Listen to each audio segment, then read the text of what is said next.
감사합니다. 찬양대는 8월 첫 주부터 하나님께 찬양할 수 있도록 그렇게 준비하고 있습니다. 오늘 하나님께서 우리에게 주신 말씀 보겠습니다. 구약성경 에스라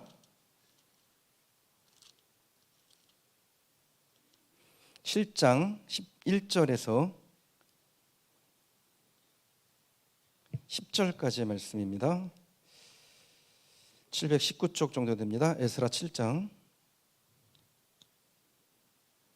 1절에서 10절까지 제가 봉독하겠습니다. 2일 후에 바사왕 아닥사스다가 왕 위에 있을 때 에스라라 하는 자가 있으니라.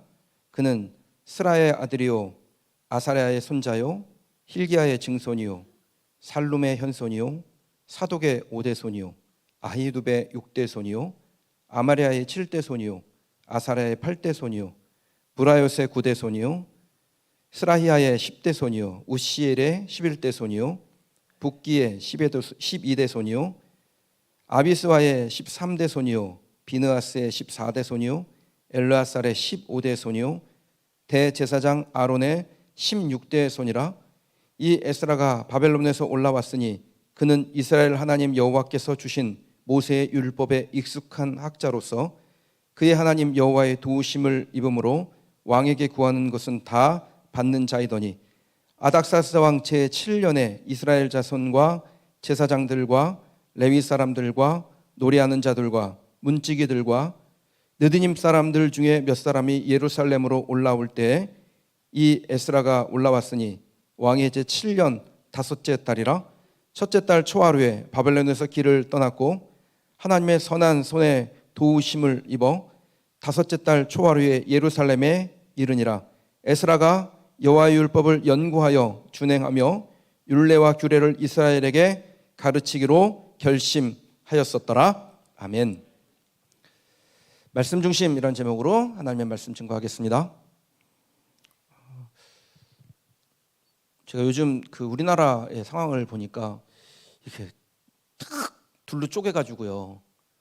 너무 정말 상대방에 대해서 이렇게 좀 마음을 열지 못하는 그런 상황을 봅니다. 중간 지대가 좀 없어진 것 같아요. 나라에 그렇게 좋은 일은 아니라는 생각이 듭니다. 이럴 때 믿는 우리가 더 이 나라를 위해서 기도해야 되겠다라는 생각을 하게 됩니다. 아마 여러분들도 비슷한 마음이 드셨을 겁니다. 지금은 기도해야 될 때다. 믿는 사람들이 기도해야 될 때다. 결심만 하지 마시고 그걸 행동으로 옮겨보시기 바랍니다. 이 여름에 두 가지 마음에 정하고 그 정한 것을 행동으로 한번 옮겨보시죠. 첫째는 세상을 이기는 힘을 주시는 하나님을 만나기 위해서 교구연합 수요기도회 이제 돌아온 수요일부터 5주간 진행이 되는데요. 교구연합 수요기도회 참석하시기 바랍니다.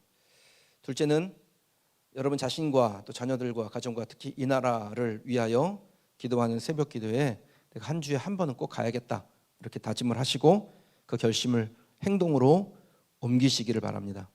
우리가 기도할 때 하나님께서 우리에게 세상을 이기는 힘, 부정의 능력을 이기는 긍정의 능력을 우리 가운데 더하셔서 저와 여러분들이 가는 곳마다 희망, 소망, 하나님의 역사가 일어나게 될 줄 믿습니다. 국가건 개인이건 간에요.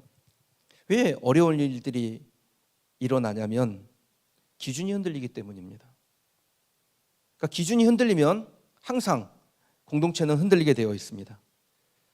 기준이 제시됐는데 그 기준이 어떤 사람에게는 엄격하게 또 어떤 사람에게는 관대하게 된다면 그 기준대로 살고자 하는 사람이 없겠죠. 그래서 공동체는 흔들리는 거예요. 그걸 세상 사람들이 세상 말로 내로남불이라 그러잖아요. 내가 하면 로맨스고 네가 하면 불륜이다 이래가지고 기준이 헷갈려 버리는 겁니다. 그럼 기준이라는 것은 어느 한 군데서든지 초월적이어서는 안 됩니다. 모든 사람에게 같아야 하고 특히 리더는 더욱 엄격하게 지켜내야 합니다.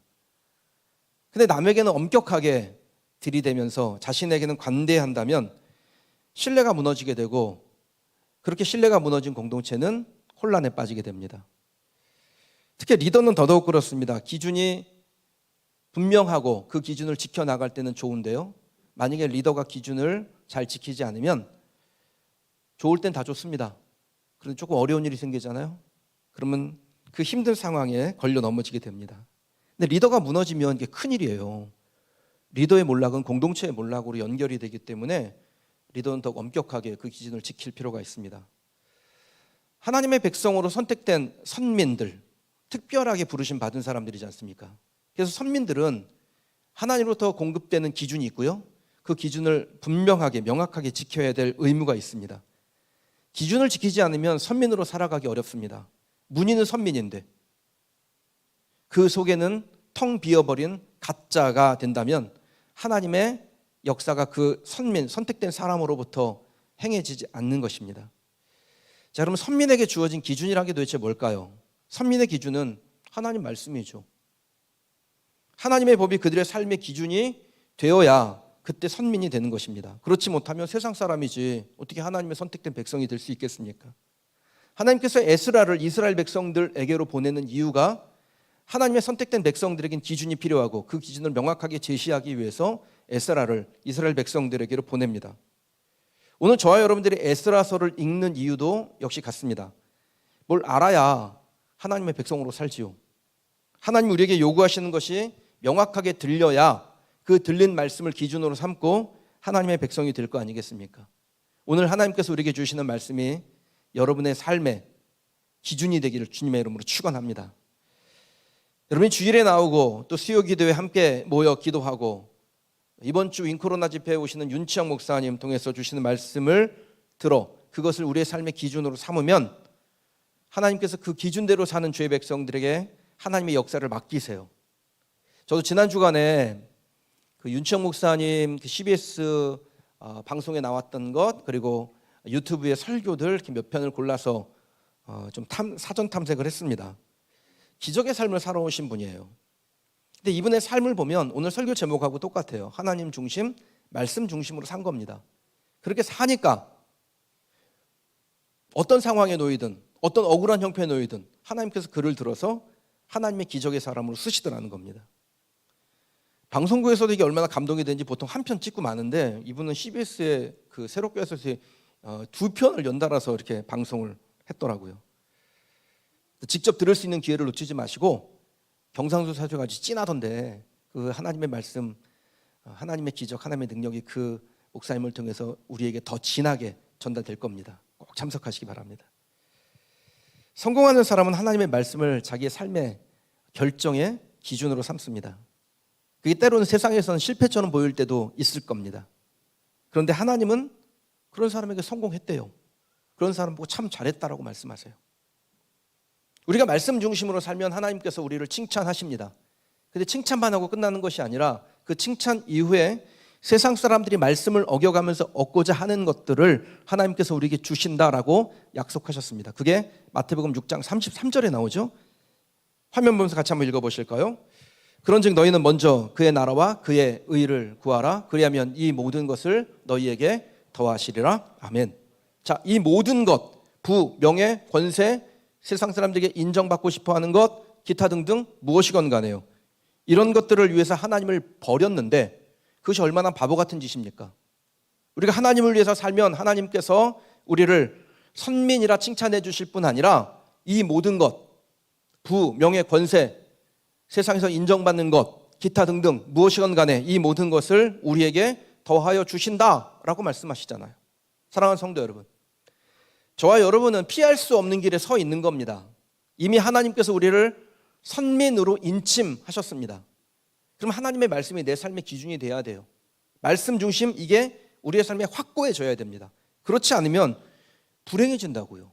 하나님의 백성이 하나님의 말씀을 기준으로 삼지 않으면 불행해집니다. 삶이 불안해요. 지금 당장 손에 뭐가 남는 것 같은데 그걸 바라보면서 불안하게 사는 거예요. 그러면 이스라엘 백성들이 선민으로 부르심 받았는데 선민답게 살지 못할 때 얼마나 불안했는지 모릅니다.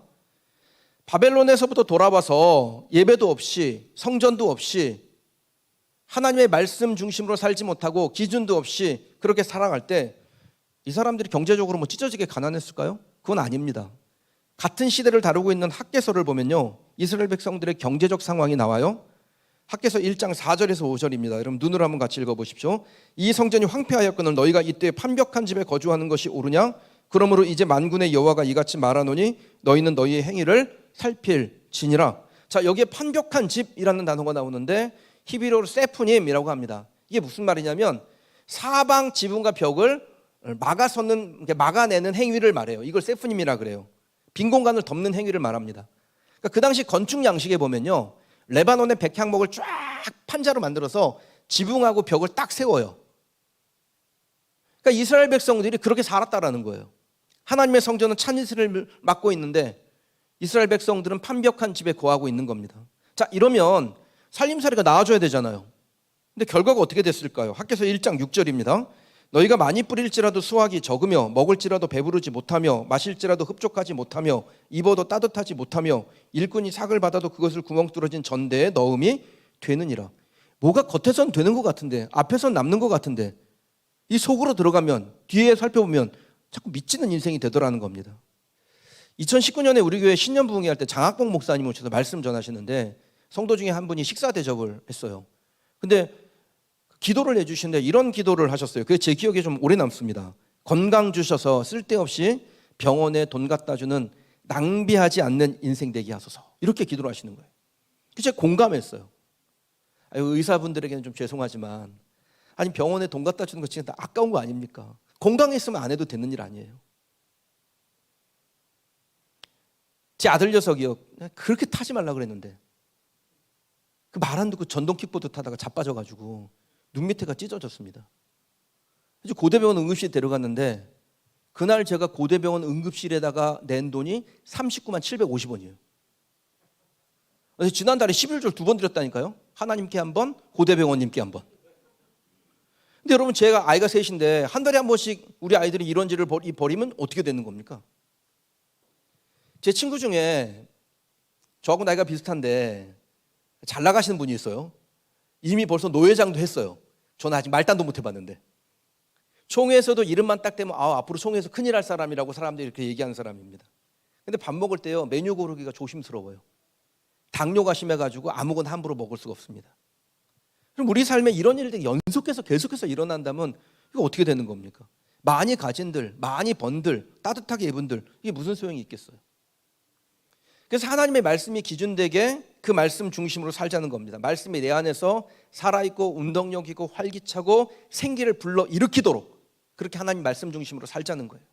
그럼 내 마음이 평안하게 되고 다 잘 될 것 같은 희망으로 넘치게 되고 실제로 우리의 삶이 잘 되는 것을 보게 될 줄 믿습니다. 그럼 말씀 중심으로 산다라는 것이 무엇인가요? 이스라엘 백성들을 진정한 선민이 되게 하고자 하나님의 말씀을 가르치러 온 이 에스라의 삶을 통해서 선민의 삶이 무엇인지를 한번 살펴보십시다. 첫 번째는요, 세상의 영화보다 하나님의 영광입니다. 6절 말씀인데 같이 읽어보실까요? 이 에스라가 바벨론에서 올라왔으니 그는 이스라엘 하나님 여호와께서 주신 모세의 율법에 익숙한 학자로서 그의 하나님 여호와의 도우심을 입음으로 왕에게 구하는 것은 다 받는 자이더니 아멘. 자, 오늘 우리가 읽은 본문 1절에서 5절에 보면 이 에스라의 족보가 나옵니다. 집안이 어마어마해요. 뼈대가 든든한 집안이었습니다. 제가 한양 조씨인데요. 저희 아이들이 와가지고 그 한양 조씨는 유명한 사람이 누가 있냐 그러는 거예요.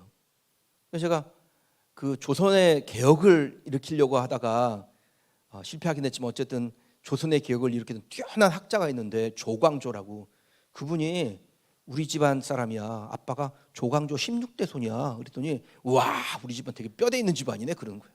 그러니까 엄마한테 엄마 집안에 유명한 사람은 누구 있어? 그러니까 제 아내가 문익점 딱 그런 거예요. 그래서 제가 애게 겨우 그랬더니 문익점을 우습게 여기네. 홀딱 벗고 살고 싶어? 딱 그러는 거예요. 제가 인정했습니다. 제가 조광조 16대 손인지 아닌지 잘 몰라요. 한양조 중에 그런 사람이 있다고 하는데 저하고 무슨 연관은 없는 것 같습니다. 그런데 에스라는 달라요. 그러면 에스라는 진짜 집안이 어마어마하게 좋습니다. 게다가 에스라는 당대에서도 매우 뛰어난 자리에 높은 지위에 있는 사람이었어요. 아닥사스다 왕에게 구하기만 하면 왕이 다 내어줄 만큼 왕의 신뢰를 얻는 사람이었습니다. 진짜 에스라는 몸 편하게 살 수 있는 사람 아니에요. 자기가 가진 부를 마음껏 누리면서 하고 싶은 건 다 할 수 있는 사람이었습니다. 그런데 그는 세상적인 영화를 누리기보다 하나님의 영광을 위해서 살고 싶었던 사람이에요. 세상적인 지위를 얻는 거, 그건 가슴 뛰게 하는 일이 아니라는 거예요. 하나님의 영광을 위해서 사는 것이 그의 심장을 뛰게 만드는 일이었습니다. 그럼 말씀 중심으로 사는 사람은요, 세상에서 얻는 지위나 영화에 흔들리지 않습니다. 그건 자기의 마음을 쏟을 것이라고 생각하지 않아요. 만약에 하나님께서 그와 같은 것을 주시면 그것을 하나님의 영광과 어떻게 연결할 수 있을까, 그 고민하는 사람이 말씀 중심으로 사는 사람이에요. 저에게 사업이나 재물을 얻는 일에 대해서 기도 부탁을 하는 분들이 좀 계세요. 그게 잘못은 아닙니다. 구하셔요. 하나님 아버지 앞에 구할 수 있습니다. 그런데 그것을 받은 다음에 그것으로 무엇을 할까가 하나님의 영광과 연결되어 있지 않은 사람은 자꾸 구하지 마세요. 아니, 하나님의 영광을 위해서 어떻게 쓸 것인지 결정도 안 했는데 뭐 하려고 미리 구해서 쟁여놓으려고 합니까? 그게 무슨 유익이 되겠습니까? 제가 많이 봤잖아요. 자기 자신만을 위해서 영화를 사용하는 사람들이 어떻게 피폐해지는지. 예전에 우리 교회 다니는 한 분이요, 저를 만날 때마다 목사님 제 사업을 위해서 기도해 주셔야 됩니다, 이렇게 얘기하는 거예요. 그래서 그렇게 요구하니까 기도 많이 했어요. 근데 진짜 기적과 같은 일이 일어났어요. 매달 막 간당간당하게 사는 사람이었는데 어떻게 중국의 어떤 큰 기업의 회장님하고 연결이 돼가지고요, 졸지에 하루아침에 그 회사 부사장으로 임명받고 연봉이 2억 5천만 원이래요. 기적과 같은 사건이 일어나는 거죠. 근데 이분이 돈을 벌고 세 가지를 했습니다. 첫 번째는 차를 벤츠로 바꾸고요, 두 번째는 큰 사무실을 내고, 세 번째는 아내 성형수술을 시켰어요. 그게 다예요. 한 가지 더 한 게 있는데 저한테 배도라지즙 한 박스 보냈습니다. 제 마음에 너무 불편한 거예요. 이러면 안 되는데, 이러면 큰일 나는데. 근데 말하기가 조금 그런 거예요.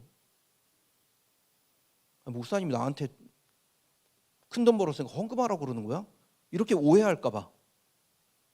알아서 하겠지, 때 되면 하겠지, 그냥 그러고 내버려 뒀는데, 그때 가르쳐야 됐습니다. 사실 그 전에 가르쳤어야죠. 그게 기분 나빠서 교회를 떠나면 떠나는 거지 하고 가르쳤어야 됐습니다. 하나님의 영광이 배제된 세상의 영화는 다 물거품이 된다는 것을 가르쳤어야 됐어요. 결국은 사드 사태 터지고요, 중국하고 모든 교역이 맡기고 일장춘몽으로 끝났습니다. 그리고 교회를 떠났어요. 제가 그때 깨달았어요. 말씀을 가르쳐가지고 듣기 싫어서 삐져서 떠나나, 다 망해가지고 떠나나, 어차피 떠나는구나. 그러니 말씀이나 잘 가르치자. 사랑하는 성도 여러분, 말씀 중심으로 살지 않으면 사람은 누구나 다 자기 중심으로 삽니다. 중간이란 게 없어요. 둘 중 하나 선택하는 거예요. 결과는 이미 정해졌습니다. 말씀 중심으로 살 때 결과, 자기 중심으로 살 때 결과 이미 정해져 있습니다. 그건 완전히 다릅니다. 전 여러분이 잘 되길 원합니다. 근데 그냥 잘 되지 마시고 예수 안에서 잘 되는 여러분 되시길 주님의 이름으로 축원합니다. 예수 없이, 말씀 없이 잘 되는 것은 잘 되는 것이 아닙니다. 주님의 영광이 뒷전으로 밀린 세상의 영화는 저주와 같습니다. 그 사람을 피폐하게 만들어요. 전 여러분이 세상의 영화보다 하나님의 영광에 주목하는 선민 되시기를 주님의 이름으로 축원합니다. 혹시 세상의 영화를 여러분에게 주시거든 그것을 하나님의 영광과 어떻게 연결할까, 그것을 고민하고 하나님의 영광을 위해 살아가는 우리 성도들 되시기를 주님의 이름으로 축원합니다. 바울이요, 그 당시 사람들이 진짜 부러워한 사람이에요. 왜? 로마 시민권자가 있거든요. 아무나 갖는 게 아닙니다. 근데 바울이 예수 그리스도를 만난 이후에 이 로마 시민권을 세상에 하찮은 것으로 여깁니다. 사람들 그 굉장히 중요하게 여겼거든요. 그거 얻으려고 재물도 갖다 쓰고 온갖 가진 노력을 다하고 시간을 쏟아 부었습니다. 근데 바울은 예수 그리스도를 만난 다음에 이 로마 시민권에게 별명을 붙여줘요. 뭐라고 붙여주냐면 배설물, 쓰레기, 유익이 없는 것. 확인해 볼까요? 빌립보서 3장 7절에서 8절 말씀입니다. 그러나 무엇인지 내게 유익한 것을 다 내가 그리스도를 위하여 다 해로 여길 뿐더러 또한 모든 것을 해로 여김은 내 주 그리스도 예수를 아는 지식이 가장 고상하기 때문이라. 내가 그를 위하여 모든 것을 잃어버리고 배설물로 여김은 그리스도를 얻고, 그리스도를 얻을 수 있다면, 얻고 난다면 세상 사람들이 그렇게 좋아하는 영화와 같은 로마 시민권, 그거는 배설물과 같아 똥오줌 쓰레기라는 겁니다. 그럼 예수 그리스도를 자기 중심에 모신 사람은 세상을 보는 관점이 달라질 수밖에 없습니다. 세상의 영화보다 하나님의 영광을 위해서 살고 싶어집니다. 로마 시민권보다 천국 시민권을 가볍게 여깁니다. 땅의 도성에서 살지만 시선은 신의 도성을 향하고 있는 것입니다. 저와 여러분이 이 세상에 살지만 이 세상의 영화에 우리 시선이 있는 것이 아니라 저 하늘나라에 우리 시선이 온전히 꽂히고 그 하늘나라를 향하여 달려나가는 우리 믿음의 선진 바울과 같은 하나님의 선민으로 살아가는 우리 성도들이 되시길 주님의 이름으로 축원합니다. 착하고 충성된 자, 말씀 중심으로 사는 이들에게 하나님께서 칭찬하시고 그 칭찬 이후에 약속도 주셔요. 그게 마태복음 25장 21절에 나옵니다. 그 주인이 이르되 잘하였도다 착하고 충성된 종아, 내가 적은 일에 충성하였음에 내가 많은 것을 내게 맡기리니 내 주인의 즐거움에 참여할지어다. 하나님께서 주님의 영광을 위해서 살아가는 사람들에게는 칭찬하실 뿐 아니라 뭘 주세요? 더하게 하셔요. 더 맡기신다 그랬습니다. 반면에 안달복달, 나중에 때가 되면, 지금은 아니고 이런 사람에게 하나님이 행하신 일은 명확합니다. 빼기 하셔요. 있는 것도 빼앗는다 그랬어요. 보실까요? 마태복음 25장 28절 이하의 말씀입니다. 그에게 한 달란트를 빼앗아 10달란트 가진 자에게 주라. 무릇 있는 자는 받아 풍족하게 되고 없는 자는 그 있는 것까지 빼앗기리라. 이 무익한 종을 바깥 어두운 데로 내쫓으라. 거기서 슬피 울며 이를 갈리라 하니라. 전 여러분이 잘 되기를 바라요. 여러분의 담임 목사로서 여러분의 삶이 하나님의 은혜 안에 풍성함 안에 거하길 바랍니다. 여러분의 성패는 저의 성패와 연결되어 있습니다. 그래서 여러분 잘 되셔야 됩니다. 그런데 예수 안에서 잘 되셔야 됩니다. 세상에서 누리는 영화보다 우리 주 예수 그리스도의 영광을 위해서 살다가 주님에게 칭찬 듣는, 그리고 이 모든 것을 더하여 하나님의 영광과 연결하여 더 큰 하나님의 영광을 위하여 살아가는 하나님의 백성이 저와 여러분 되시기를 주님의 이름으로 축원합니다. 말씀 중심으로 산다는 게 무엇일까요? 이스라엘 백성들을 선민되게 하고자 말씀을 갖추은 에스라가 보여주는 선민의 삶이라는 게 무엇일까요? 두 번째는요, 결심하고 결행하는 것입니다. 9절에서 10절 말씀 같이 읽겠습니다. 첫째 달 초하루에 바벨론에서 길을 떠났고 하나님의 선한 손에 도우심을 입어 다섯째 달 초하루에 예루살렘에 이르니라. 에스라가 여호와의 율법을 연구하여 준행하며 율례와 규례를 이스라엘에게 가르치기로 결심하였더라. 아멘. 자, 10절에 에스라가 이스라엘 백성들에게 말씀을 가르치기로 결심했다라고 하는데요, 그의 결심은 예루살렘에 도착한 다음에 생긴 게 아닙니다. 그는 이미 페르시아에 있을 때부터 하나님의 말씀을 선민된 이스라엘 백성들에게 가르쳐야겠다라고 결심했어요. 에스라는 왕에게 구하면 무엇인지 받을 수 있는 사람이었습니다. 부귀영화를 누리고자 한다면 부족함 없이 누릴 수 있는 사람이에요. 그런데 세상의 영화는 가슴 뛰게 하는 일이 아니라는 거예요. 자기를 정말 가슴 뛰게 하는 일은 하나님의 선택된 백성들이 저 피폐한 채로 있는 것이 아니라 그들에게 하나님의 말씀을 가르치고 그 말씀이 그들의 삶의 중심이 되고 말씀대로 살아가는 하나님의 백성이 돼서 거룩한 선민되게 하는 것, 그것이 에스라의 가슴을 뛰게 하는 일이었습니다. 그래서 그것을 위해서 결심한 거예요. 그리고 그 결심을 결행으로 옮긴 것입니다. 그래서 9절과 10절은 서로 바꿔 읽어도 아무런 문제가 없어요. 제가 한번 그렇게 읽어볼까요? 10절부터 읽을게요. 에스라가 여호와의 율법을 연구하여 준행하며 율례와 규례를 이스라엘에게 가르치기로 결심하였었더라. 첫째 달 초하루에 바벨론에서 길을 떠났고 하나님의 선한 손에 도우심을 입어 다섯째 달 초하루에 예루살렘에 이르니라. 자, 말씀이 우리에게 전하고 있는 게 뭡니까? 하나님의 말씀을 증거하고 나도 준행하며 하나님의 백성들에게 그 말씀대로 살게 하도록 가르치려고 결심하면 하나님의 선한 손이 그를 돕는다라는 거예요. 하나님의 영광을 위한 결심을 결행으로 옮긴 사람은 하나님께서 선민되게 하세요. 그리고 그렇게 앞장서서 일하는 사람을 영적인 리더라고 부릅니다. 전 여러분에게 영적 결심이 있게 되기를 주님의 이름으로 축원합니다. 그리고 결심했다면 머뭇거리지 말고 결행하여 하나님의 선민의 삶으로 살아가는 저와 여러분 되기를 주님의 이름으로 축원합니다. 우리가 하나님 앞에 결심하면 하나님께서 엄청 기대하세요. 저도 여러분이 저한테 찾아와서 목사님 이런 것을 결심했습니다 그러면 기대가 되거든요. 하나님 어떻게 하실까? 기대가 돼요. 우리가 결심하면 하나님도 우리를 기대하십니다. 근데 그 하나님의 기대를 허망한 것으로 만드시지 마십시오. 우리가 결심을 결행으로 옮기면 하나님의 언약, 그건 하나님의 결심이라고 할 수 있죠. 하나님이 이렇게 하시겠다고 결심한 거예요. 그 결심을 하나님이 결행하여 그것을 실제화시킨다라는 것입니다. 하나님도 당신의 결심을 결행으로 옮기십니다. 그게 하나님께서 우리에게 바라시는 거죠. 언약이 그대로 언약에만 머물게 한다면 그는 선민의 삶을 사는 게 아닙니다. 예수님 보세요. 예수님 자체가 언약이시죠. 근데 그 언약이 결행되잖아요. 성육신하시고 십자가 지시고 부활하시잖아요. 그래서 하나님의 영광이 예수님을 통해서 드러나게 되는 거 아닙니까? 그러면 하나님의 언약이 입에만 머물고 있는 사람은 하나님의 역사를 기록할 수 없습니다. 결심을 결행으로 옮기는 사람만이 하나님의 역사를 하나님과 함께 써내려 가는 것입니다.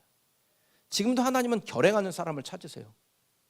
예배를 결심하고 결행하는 사람, 헌신을 결심하고 결행하는 사람, 하나님의 말씀을 지식으로만 아는 사람이 아니라 그 하나님의 말씀을 삶의 열매로 만들어가는 사람을 하나님께서 찾고 계십니다. 선민되기가 쉽지 않죠.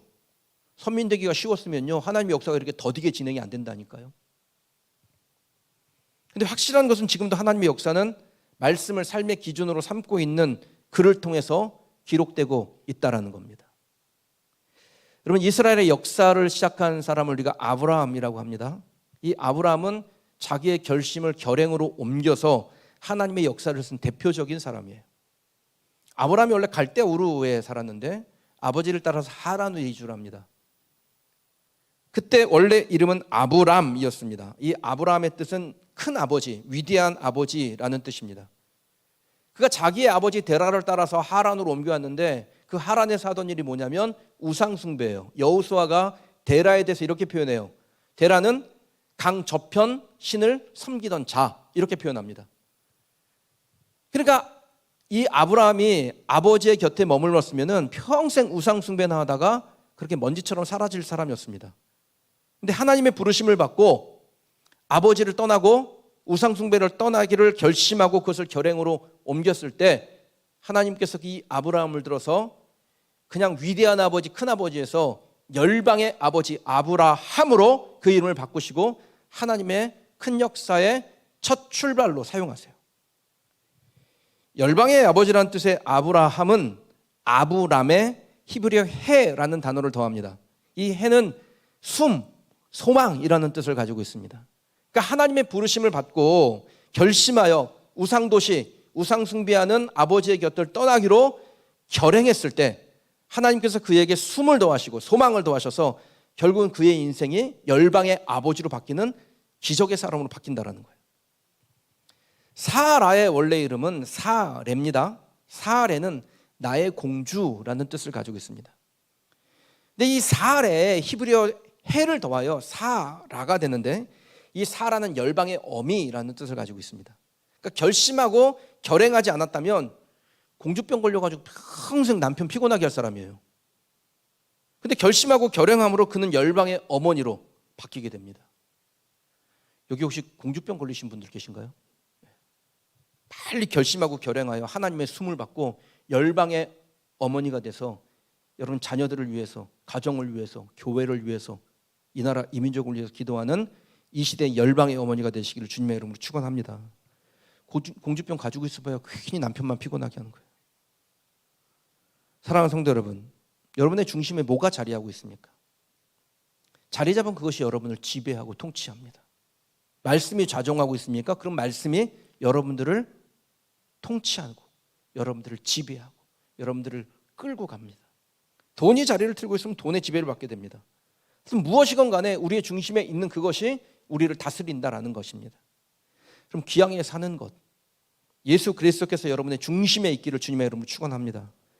그럼 주님께서 우리를 통치하실 것이고 주님의 통치를 받는 사람은 하나님 나라의 새 역사를 쓰게 될 거예요. 스콘 이어링이라는 사람이요, 생각한 대로 살지 않으면 사는 대로 생각한다라고 했습니다. 그러니까 이것은 결심과 결행이 없는 사람은 주어진 상황에 따라서 이리저리 흔들면서 산다라는 거예요. 여러분 중심에 말씀이 굳건하게 있으면 그 말씀이 우리를 움직이고 우리를 다스리고 우리를 끌고 갑니다. 하나님의 말씀이 우리 안에서 깊이 사고되고 생각되고 사색되면 그 생각한 말씀이 우리를 끌고 간다라는 겁니다. 결심한 대로 결행한 아름다운 인생이 되는 것입니다. 그리고 그는 반드시 그의 삶에서 결실을 얻게 될 줄 믿습니다. 저를 한번 따라해 보시겠습니까? 결심, 결행, 결실. 우리가 말씀 중심으로 살기로 결심하고 그것을 결행하면 반드시 결실하는 인생이 됩니다. 선민의 삶이란 열매 맺는 삶이에요. 그냥 왔다가 그냥 가는 것이 아니라 그 선민을 통해서 하나님의 역사가 일어나기 때문에 반드시 그는 결실하는 사람이 됩니다. 여러분이 말씀 중심으로 살기로 결심하고 그리고 그것을 우리의 삶에 실제로 옮겨서 하나님의 통치 가운데 있고 하나님의 다스리심 가운데 있으면 반드시 저와 여러분 그리고 우리 교회는 결실하는 하나님의 사람, 결실하는 공동체가 될 줄 믿습니다. 저와 여러분이 그와 같이 살기를 주님의 이름으로 축원합니다. 제가 여러분하고 찬양을 한 곡 하려고 준비했는데요. 이 찬양이 우리나라 찬양 사역자들이 모여서 앨범을 하나 냈는데 그 앨범 이름이 부흥한국입니다. 이 나라가 이 민족이 부흥하기를 소원하면서 하나님의 말씀 중심으로 살고자 하는 이들이 노래하며 하나님을 찬양했는데 그 찬양의 주제가 부흥한국이라는 거예요. 그리고 부흥한국에 있는 한 찬양을 여러분과 함께 나누고자 합니다. 하나님께서 우리에게 원하시는 건 주님의 영광을 위해 사는 것입니다. 나의 만족, 나의 평안을 위해서가 아니라 하나님의 영광을 위해서 사는 거예요. 저와 여러분들이 하나님의 영광을 위해서 살기를, 이 말씀대로 살기를, 그것이 나의 삶의 기준이 되기를 하나님 앞에 서원하십시다. 그러면 그 사람을 통해서 하나님은 하나님의 일을 행하실 거예요. 그가 어떤 위치에 있는지, 많이 배웠는지, 뭘 가졌는지 그건 하나님에게 중요하지 않습니다. 하나님이 원하시는 것은 하나님의 말씀이 그의 중심에 들어가서 그 말씀에 영향받고 그것으로 결심하고 그것을 결행하고 그리고 마침내 결실하는 인생이 되기를 원하십니다. 오늘 저와 여러분이 그렇게 되기를 소망합니다.